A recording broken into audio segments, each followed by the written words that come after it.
Sudhagad education सोसायटीचे पूर्व प्राथमिक, प्राथमिक, माध्यमिक व उच्च माध्यमिक विद्यालय कळंबोली मराठी, हिंदी, इंग्रजी, उर्दू माध्यम यांच्या सौजन्याने शैक्षणिक व्हिडिओमध्ये आपलं सर्वांचं स्वागत आहे।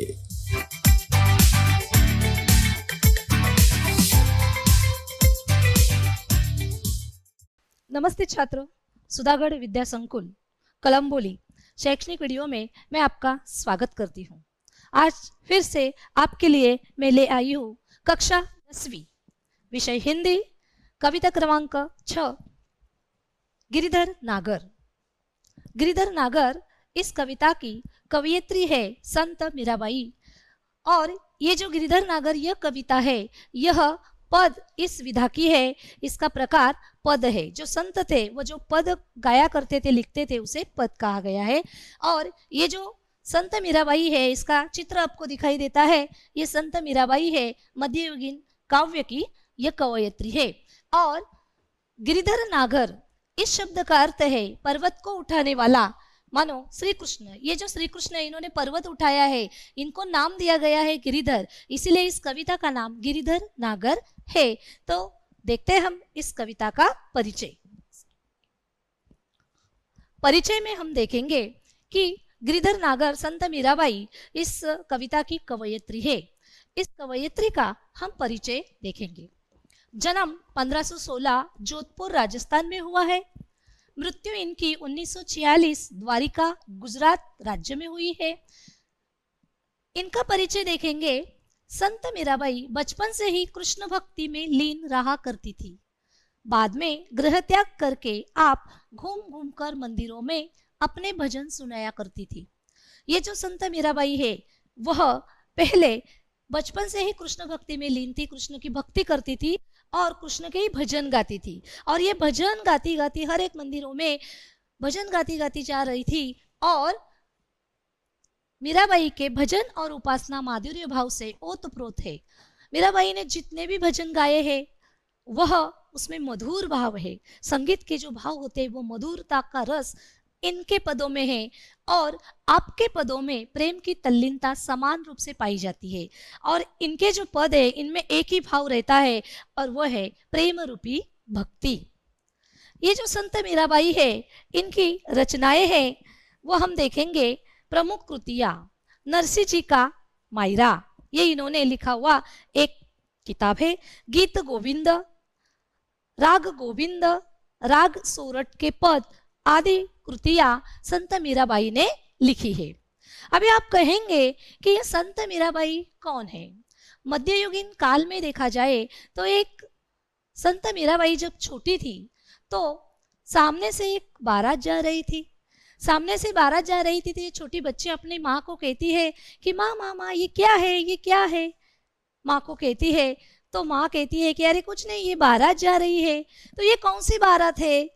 छोटे बच्चे ऐसे ही प्रश्न पूछते हैं। तो ये मीरा कहती है, छोटी सी मीरा, ये क्या बारात, ये क्या होता है, ये घोड़े पे कौन सवार है? माँ आखिर उत्तर देती है कि ये दूल्हा है और वो दुल्हन लेके जा रहा है। तो मेरी भी शादी होगी, मेरा भी दूल्हा आएगा। माँ माँ बताओ ना, मेरा दूल्हा कहाँ है, मेरा दूल्हा कहाँ है? माँ परेशान हो जाती है और उनके घर में कृष्ण की एक मूर्त होती है। वह आखिर इस समस्या का उसे उत्तर देती है, ये देखो, ये तेरा दूल्हा है। मीरा उसके पास जाती है, ये मेरा दूल्हा है, और वहां जाकर हाथ जोड़कर बैठ जाती है। तो इसी तरह बचपन में एक जो उसके मन में जो था कि ये कृष्ण ही मेरा दूल्हा है, मेरा पति है, और उसके ही भक्ति में वो बचपन से ही लीन हो गई। तो इसी तरह ये बाद में उसकी शादी होती है मीराबाई की शादी होने के बाद वहां भी उसका मन नहीं रखता है। वो सिर्फ कृष्ण भक्ति में ही अपने पद, अपने भजन गाती है, संतों के साथ यहाँ वहाँ मंदिरों में घूमती है। और इसी तरह उनकी रचनाओं से, उनके मुंह से, उनके मन से निकले हुए जो पद है, जो कृतियां है, उनमें प्रेम भक्ति रस बहुत भरा हुआ है। कृष्ण के भक्ति का प्रेम रस भरा हुआ है। तो ऐसे संत मीराबाई के बारे में एक छोटा सा हमने परिचय दिया है। आगे हम देखेंगे इस कविता का, गिरिधर नागर इस कविता का काव्य परिचय। मीराबाई के सभी पद उनके आराध्य के प्रति, आराध्य में उनका आराध्य कौन है? श्री कृष्ण। जो श्री कृष्ण उनकी वो भक्ति करती है तो वो उनके आराध्य है। आराध्य मीन्स देव, देवता, उनके प्रति ही समर्पित है, समर्पण उन्होंने किया है। आपके पदों में आपकी उत्सुकता है, मिलन है, आशा, प्रतीक्षा के भाव सभी अनुपम है। ये जो 4 विशेषता है, इन 4 विशेषताओं में देखा जाए तो बहुत सारे संत होते हैं। ये संत इन्होंने अपने अपने आराध्य के प्रति जो भक्ति भाव से भजन गाए हैं, उनमें से हिंदी काव्य धारा में हम देखेंगे तो संत कबीर जी है, संत रविदास जी है, संत मीराबाई है। मराठी में भी है, देखो संत जनाबाई है, संत मुक्ताबाई है, संत एकनाथ है, संत नामदेव है। तो इन्होंने मराठी में विठ्ठल भक्त के ये कवि थे, उन्होंने विठ्ठल की भक्ति की है। तो यहाँ मध्ययुगीन काव्य में, हिंदी साहित्य में देखा जाए तो संत तुलसीदास ने राम की भक्ति की है। कबीरदास तो निर्गुणवादी थे, मूर्ति पूजा को नहीं मानते थे, फिर भी उन्होंने पदों की रचना की है। और ये जो संत मीराबाई है, इन्होंने मूर्ति में सिर्फ अपने इस आराध्य दैवत को देखा है और उसके ही पद गाए हैं। इसलिए उनके पदों में उत्सुकता रहती कि कब मेरा श्री कृष्ण मुझे मिलने आएगा, कब मुझे मिलेगा। आशा उसे है कि वो कभी ना कभी आएगा और वो उसकी प्रतीक्षा करती रहती है। तो ऐसे भाव इन पदों में हमें दिखाई देते हैं। आगे देखिए, देखो छात्रों, यहाँ ये श्री कृष्ण है, ये संत मीराबाई है, उसकी पूजा कर रही है और ये देखो किस तरह तल्लीन हो गई, हम देखेंगे। पहले हम इस कविता के इस पद को पढ़ेंगे। मेरे तो गिरधर गोपाल दूसरो न कोई, जाके सिर मोर मुकुट मेरो पति सोई। छाड़ी दई कुल की कानी कहा करी है कोई, संतन ढीग बैठी बैठी लोक लाज खोई। असुवन जल सींची सींची प्रेम बेली भोई। कितने सुंदर ब्रज भाषा में संत मीराबाई ने ये पद लिखे हैं अपने मन से। वह इतनी तल्लीन हो गई है कि श्री कृष्ण के सिवा उसे कुछ दिखता ही नहीं है। यही मेरा प्रति, यही मेरे देवता है, यही मेरे आराध्य देवता है। और इसमें से उसके मन से मधुर भाव प्रकट हुए हैं, मधुर शब्द प्रकट हुए हैं। वो ये है कि मेरे तो गिरिधर गोपाल दूसरो न कोई। गिरिधर, जो मैंने पहले आपको कहा था, पर्वत उठाने वाला, जिसे कृष्ण कहा गया है। ये जो कृष्ण गोपाल, जो गैयों को चराने वाला, कृष्ण की कहानी तो सबको पता है। जो बचपन में ग्वाले थे, गायों को चराने के लिए ले जाते थे, इसलिए उन्हें गोपाल भी कहा गया है। तो श्री कृष्ण के ये 2 नाम यहाँ है, गिरिधर गोपाल दूसरो न कोई। मेरा सिर्फ श्री कृष्ण है, गिरिधर है, गोपाल है, दूसरा कोई नहीं है, ऐसा मीराबाई कह रही है। आगे क्या कहते देखो, जाके सिर मोर मुकुट मेरो पति सोई। जाके सिर, ये जो श्री कृष्ण है, वहां जो मुकुट उसने पहना हुआ है, इस मुकुट में जो मयूर, मोर का पंख लगा हुआ है, इतना सुंदर दिखने वाला मेरा पति, मेरा परमेश्वर कौन है? श्री कृष्ण है। और वो ये कहती है कि दूसरा कोई भी मेरा पति नहीं है, सिर्फ श्री कृष्ण के सिवा। यही मेरा आराध्य दैवत है, मेरा पालनहार है। देखो बच्चों, इन 2 लाइन का शब्द जो अर्थ है आपकी समझ में आया। हम आगे देखते हैं। शब्द में देखो तो देखो, गिरिधर, कृष्ण, गोपाल, कृष्ण, ये दोनों कृष्ण के नाम है। सिर, सिर में सर, सर पे ये सर है और इस पर जो मुकुट है। छाड़ी मीन्स छोड़ना, कलवंश, कुल मीन्स वंश, कानी मर्यादा, धीग पास, सोई वही, जाके जिसका, जल पानी, बोई लगाई, सींची सींचना। तो 2 लाइन के बाद हम तीसरी लाइन देखेंगे। छाड़ी दई कुल की कानी कहा करिए कोई। मैंने क्या किया है? मैंने मेरे माँ बाप को, भाई बहन को, सबको मैंने भुला दिया है।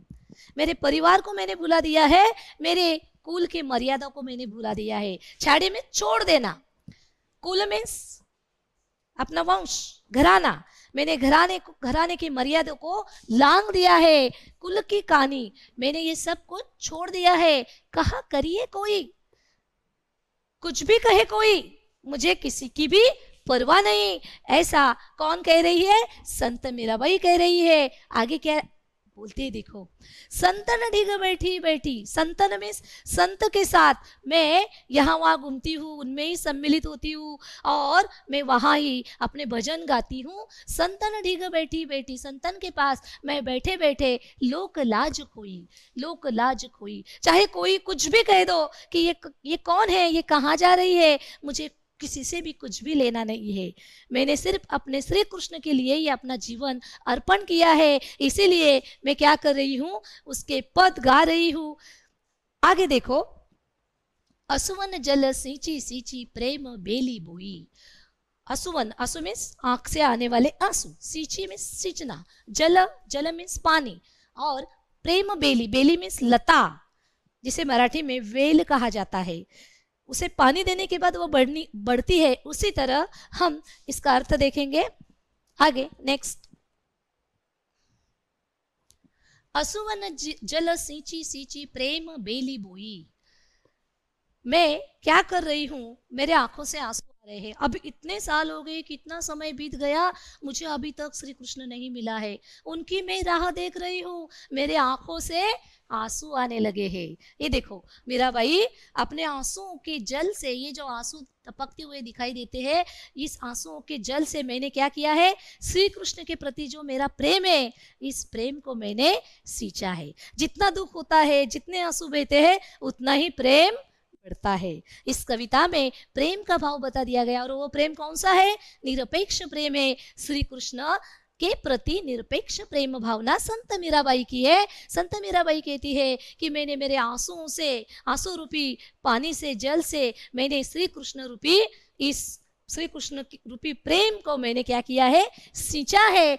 और अब तो बेल फैल गई, आनंद फल होई। अभी इस प्रेम रूपी बेल बढ़ गई है, मेरा प्रेम बहुत बढ़ गया है। मुझे ऐसा लगता है कि श्री कृष्ण मुझे मिला है। वो ऐसे बैठी है और ऐसे सोच रही है, श्री कृष्ण के ही मन में मग्न मग्न हो रही है, और कहती है कि मुझे वो प्राप्त हो गया है। ये तो बेल बहुत बढ़ गई है, तुम कब आने वाले हो, कब मुझे मिलेंगे। ये प्रेम बेला तो बढ़ती ही जा रही है। इतना आनंद मुझे मिला है। जिस तरह पेड़ बड़ा हो जाने के बाद उसका फल मिलता है, उसी तरह प्रेम, श्री कृष्ण की प्रेम रूपी जो बेल है, लतिका है, वो बढ़ गई है और मुझे आनंद रूपी फल मिला है। यहां तक आपकी समझ में आया। आगे देखो, दूध की मथनियां बड़े प्रेम से बिलोई। देखो ये आध्यात्मिक है। इसमें जो शब्द है, इस शब्दों को ऐसे शब्दों से उपमा दी गई है।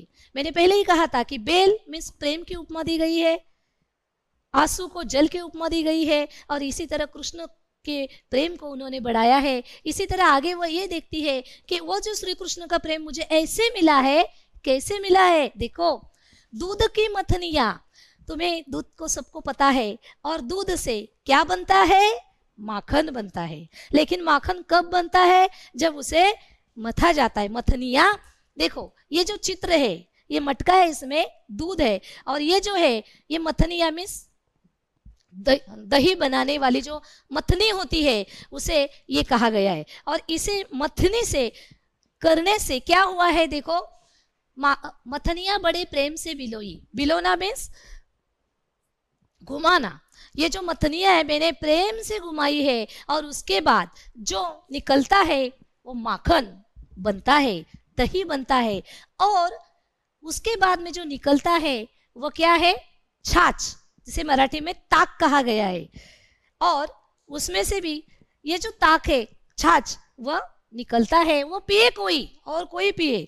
मैंने भी क्या किया है कि मेरे इस प्रेम रूपी मथनी से श्री कृष्ण के प्रेम को बिलोया है, और इतना बिलोया है कि मुझे श्री कृष्ण का प्रेम मिला है। और बाकी जो छाछ रूपी जो भक्ति है, वो भक्ति किसे मिली है, भगत। भगत मीन्स भक्त, श्री कृष्ण के जो भक्त है उनको बाकी भक्ति मिली है। मुझे तो सिर्फ प्रेम रूपी श्री कृष्ण मिले हैं। इस चित्र में आपने देखा है, उसी तरह इस मीराबाई के मन के भाव है, और इस मन के भावों को उन्होंने बहुत सुंदरता से एक अलंकार की भाषा इसका उपयोग किया है। संत ऐसे ही थे कि दो दो शब्दों के अर्थ अलग अलग शब्दों के साथ वह उस विषय को स्पष्ट करते थे। तो इस मथनी को लेकर उन्होंने अपने हृदय रूपी इस मटके में प्रेम रूपी श्री कृष्ण का जो माखन है वो बनाया है और वो माखन मुझे मिला है, श्री कृष्ण मुझे मिला है। और बाकी रहा हुआ जो छाछ है, बाकी जो भक्ति है श्री कृष्ण की, वो किसे मिली है? भगत देखी राजी हुई, जगत देखी रोई। यहाँ उदाहरण दिया है, भगत भक्त, जगत विश्व। विश्व में जो श्री कृष्ण के बहुत सारे भक्त है, उनको वह भक्ति मिले और मुझे सिर्फ श्री कृष्ण मिले। दासी मीरा लाल गिरिधर तारो अब मोही। गिरिधर पर्वत उठाने वाले, तारो, तारों में रक्षण करो, मोही मुझे। इसी तरह ये मीराबाई कहती है कि हे श्री कृष्ण, हे तारनहार, तुम मुझे मेरे रक्षक हो और तुम जल्दी आओ और मेरी रक्षा करो। मैं तुम्हारी राह देख रही हूँ, मैं तुम्हारी दासी हूँ। देखो इस मन में भाव में वह श्री कृष्ण को इस तरह पुकार रही है। तो छात्रों, आपकी समझ में आया होगा कि मीराबाई के जो पहले पद में हमने देखा है कि किस तरह उन्होंने इस प्रेम को पनपा है और प्रेम भक्ति को किस तरह बढ़ाया है, और श्री कृष्ण की दासी बनकर वो उनकी राह देख रही है। समझ में आई बात आपके? ठीक है, आगे देखो। दूसरा पद हम देखेंगे। हरि बिन कौन गति मेरी, तुम मेरे प्रतिपाल, कहिए मैं रावरी चेरी। आदि अंत निज नाव तेरो, हिमाए फेरी, बेर बेर पुकार कहूं प्रभु, आरती है तेरी। दूसरे पद में ये कहती है मीराबाई, पहले हम शब्द देखेंगे, हरि कृष्ण। कृष्ण को हरि भी कहा जाता है, बहुत सारे असंख्य नाम, अनंत नाम श्री कृष्ण के हैं। हरि बिन कुण गति, कुण मीन्स कौन, गति आश्रय, मुझे कोई नहीं है, सिर्फ श्री कृष्ण का ही आधार है, उनका ही आश्रय है, वही पालनहार है। श्री कृष्ण के बिना मेरा कोई नहीं है। तुम मेरे प्रतिपाल, प्रतिपाल रक्षण करने वाला, कहिए मैं रावरी चेरी, रावरी आपकी, चेरी दासी। हे पालनहार, हे श्री कृष्ण, मैं तुम्हारी दासी हूं और तुम मेरे पालनहार हो, रक्षण करता हो। आदि अंत निज नाव तेरो, आदि सुबह, अंत दिन। यह हम जीवन मृत्यु भी शब्द ले सकते हैं, सुबह शाम भी ले सकते हैं, रात दिन भी ले सकते हैं। निज स्वयं, निज शब्द का अर्थ है स्वयं। नाव, नाव मीन्स खुद का नाम। तेरा नाम मेरे हृदय में कब का छिपा हुआ है। हिमाय, यह ही शब्द है, यहाँ किताब में हिमाय शब्द हो गया है। ही मीन्स हृदय, और आदि अंत निज नाव तेरो, हिमाय फेरी मीन्स मेरे हृदय में श्री कृष्ण का ही नाम है, उनके ही नाम का मैं जाप करती हूँ। ऐसा संत मीराबाई अपने इस पद में कहती है। और यहाँ इस चित्र में देखो, पूरा जो भाव है यह आया है। बेर बेर, बेर बेर मीन्स बार बार, पुकार मीन्स बुलाना, आरती मीन्स भजन गाना। मैं तुम्हारी आरती कर रही हूँ श्री कृष्ण, मैं बार बार तुम्हें पुकार रही हूँ, तुम्हें आना है, मैं तुम्हारी राह देख रही हूँ। इस चित्र में कैसे भाव दिखाई दिए हैं और पूर्ण रूप से वह श्री कृष्णमय हो गई है। इसी तरह संत मीराबाई ने इस पद के पंक्तियों में श्री कृष्ण की आराधना की है। समझ में आया आपकी? आगे देखो, इसी दूसरे ही पद की ये पंक्तियां है। यो संसार बिकार सागर बीच में घेरी, नाव फाटी प्रभु पाल बांधो बुड़त है बेरी। देखो कितना सुंदर दो वाक्य में उन्होंने कहा है। यह एक आध्यात्मिकता है। वो आध्यात्मिकता ये है कि यो संसार, संसार मीन्स विश्व, बिकर मीन्स बुरे विचार, सागर समुद्र, समुद्र के बीच में नाव जब चली जाती है, तूफान आता है, तो वह नाव डूबने लगती है। नाव फाटी प्रभु पाल, मेरे इस नाव के पाल अभी डूबने लगे हैं और मैं तुम्हारी राह देख रही हूं। अभी यहाँ उदाहरण हम ये लिया, लेकिन कवयत्री के अनुसार क्या है देखो, कवयत्री कह रही है कि मैं इस संसार में देख रही हूँ, सभी जो ये मानव जाति है उनमें विकार भरे हुए हैं, बुरे विचार है, और इन बुरे विचारों से जीवन रूपी नैया, ये जीवन रूपी नैया है, वो बीच इस समुंदर में, जग रूपी समुंदर में डूब रही है। मेरे तारनहार, यहाँ मैं डूब रही हूँ, ये मीराबाई है, ये जीवन रूपी नाव में बैठी हुई है और चारों ओर सब लोग मुझे ऐसे दिखाई दे रहे हैं जो बुरे विचारों वाले हैं, और मेरे जीवन रूपी नैया को पालने वाले तुम हो श्री कृष्ण, मेरे आराध्य दैवत। आपको क्या करना है, मेरे इस नाव को डूबने से बचाना है, तो अब जल्दी आइए। बिरहणी पिवकी बाट जो वे राख लो मेरी। यहाँ बिरही नहीं, बिरह मीन्स पीड़ा, दुख, विरह। दो व्यक्तियों के बीच में जब अंतर होता है उसे विरह कहता है। विरह अकेला रहता है और दूसरे व्यक्ति की जब याद आती है उसे विरह कहता है, कहते हैं हम। उसी तरह यहाँ श्री कृष्ण है, उसकी छवि उसे दिखाई दे रही है, वो अकेले खड़ी है और विरह पीड़ित है। पिवकी मीन्स प्रिया। प्रिया कौन है इसका? श्री कृष्ण है। श्री कृष्ण इस पिवकी प्रिया की बाट मीन्स राह देख रही है। यह नेरी मीन्स मेरी रक्षा कर लो, मैं तुम्हारी राह देख रही हूँ। श्री कृष्ण तुम जल्दी आओ। दासी मीरा राम रटत है, मैं शरण हूँ तेरी। हे श्री कृष्ण, मैं तुम्हारी दासी हूँ और मैं तुम्हारे नाम का जप कर रही हूँ और तुम्हारा ही स्मरण कर रही हूँ। ये तुम्हारी यह दासी है। इसके बाद नेक्स्ट ओके, तीसरा पद। इस पद में बहुत ही सुंदरता से एक वसंत ऋतु का वर्णन किया है, और वसंत ऋतु और मीराबाई के प्रेम का ऋतु, ये एक आध्यात्मिकता देखो। फागुन के दिन 4 होरी खेल मनारे, बिन करताल पखवाज बाजे अनहद की झनकार रे, बिन सुर राग छत्तीसु गावे रोम रोम रणकार रे। यहाँ शब्दार्थ देखो, फागुन का महीना वसंत ऋतु आता है जिसमें होली का त्योहार होता है। होली मीन्स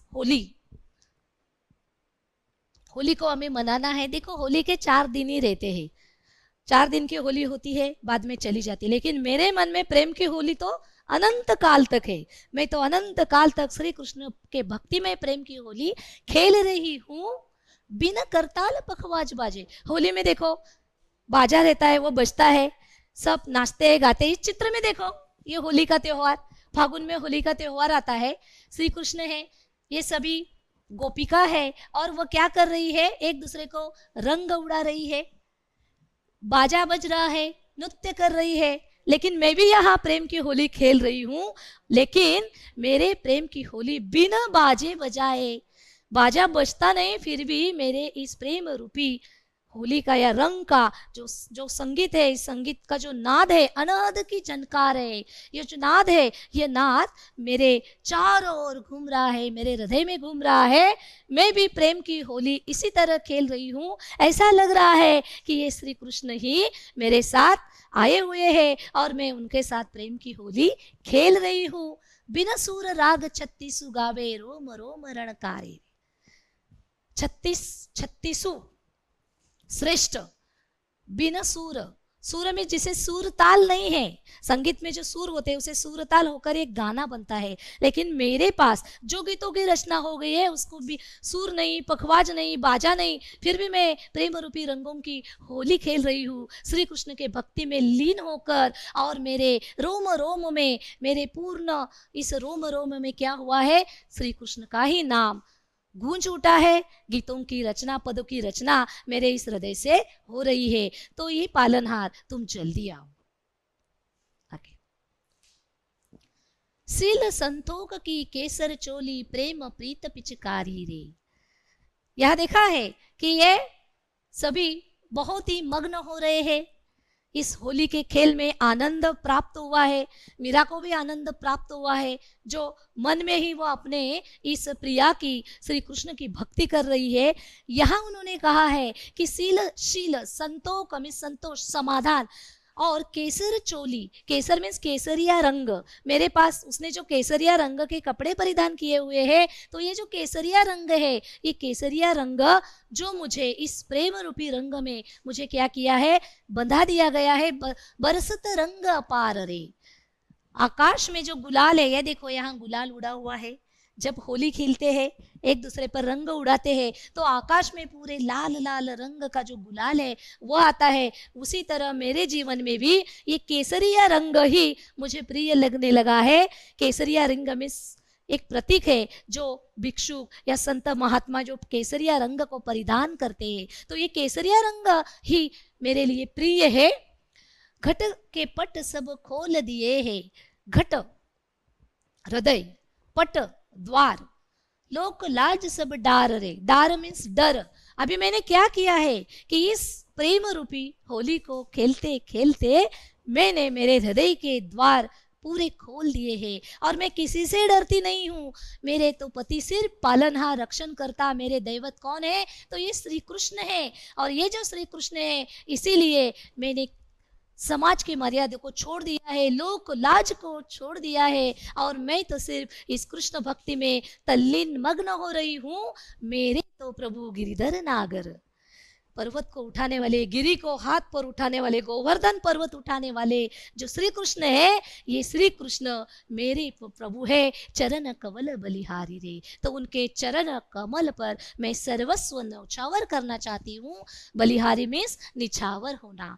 मेरा पूर्ण हृदय मेरे इस रक्षण करता ये जो श्री कृष्ण है, इस श्री कृष्ण के प्रति मैं पूरे समर्पित हूँ। इसी तरह संत मीराबाई ने बहुत ही सुंदरता से 3 पदों में अपने जो भाव है प्रेम भक्ति के, ये प्रेम भक्ति के भाव बहुत ही सुंदरता से अलंकारिक शब्दों में इस कविता के माध्यम से हमें बताने की कोशिश की है। यहाँ यह कविता समाप्त होती है। बच्चों देखो, छात्रों, ये जो कविता है ये मध्ययुगीन काल की कविता है। तो परीक्षा में मध्ययुगीन काल के शायद 3 या 4 कविता है, तो इन पर महत्वपूर्ण प्रश्न आएगा ही आएगा। इसलिए इस कविता का अर्थ अपनी भाषा में, अपनी कॉपी में आपको लिखना है और इसी तरह जो स्वाध्याय किताब में दिया गया है वह स्वाध्याय आपको, इसकी कृतियां आपको पूर्ण करनी है। जैसे कि होली के समय आनंद निर्मित करने वाले घटक कौन कौन से हैं, जैसे कि रंग होंगे, बाजा होगा, इसी तरह आपको वो शब्द खोजने हैं। यहाँ कन्हैया की विशेषता बताई गई है। कन्हैया कैसा है ये आपको देखना है कि कन्हैया पर्वत उठाने वाला है, गायों को चराने वाला है, तो ये जो विशेषता है उसके गुण आपको लिखने हैं। यहाँ मैंने उदाहरण के द्वार पर कन्हैया के नाम उत्तर लिखे हैं। कन्हैया के 2 नाम दिए हैं, गिरिधर, गोपाल।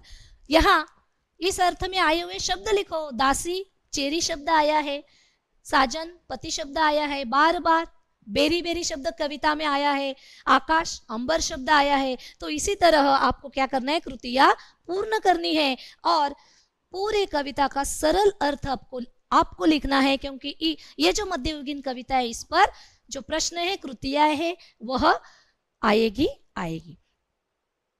ये जो स्वाध्याय है आपको क्या करना है, कॉपी में लिखकर मुझे व्हाट्सएप पर भेजना है। धन्यवाद।